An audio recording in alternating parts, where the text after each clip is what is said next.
Mr. Secretary, please. Go ahead, Mr. Secretary.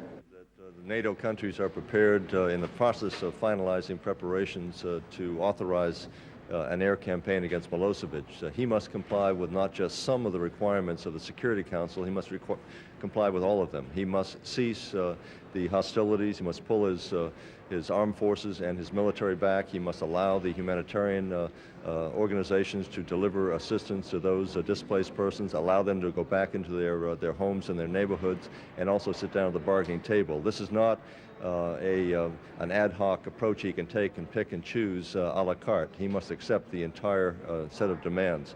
Otherwise, he will face the use of force. So that's where we are today. We intend to pursue this at the NAC next week, which will meet, I believe, on Wednesday, for the finalization of authorization for the use of military force. It would be the permanent representatives. I think that Mr. Milosevic would be making a very big mistake to take on the NATO countries. I don't think he wants that. I don't think that will take place.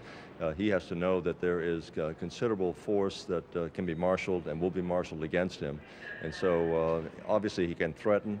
He can claim that they'll take prisoners, and that's something we always have to be prepared for. Anytime you put men and women into harm's way, that's always a possibility. But I believe he'd be making a serious mistake to challenge NATO militarily.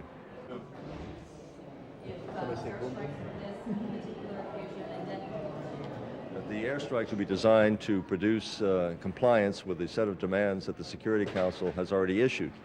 Again, stop the killing and the fighting, to pull his forces back, to allow humanitarian relief to the individuals who have been displaced, and to sit down at the bargaining table.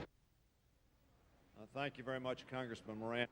Women continue to be killed. Children continue to be killed. Young men, old men continue to be killed.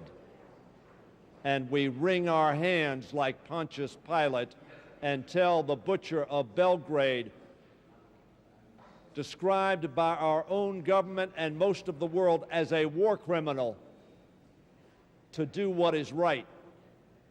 He has not done what is right, he is not doing what is right, and he will not do what is right. Milosevic and his henchmen in Bosnia did not stop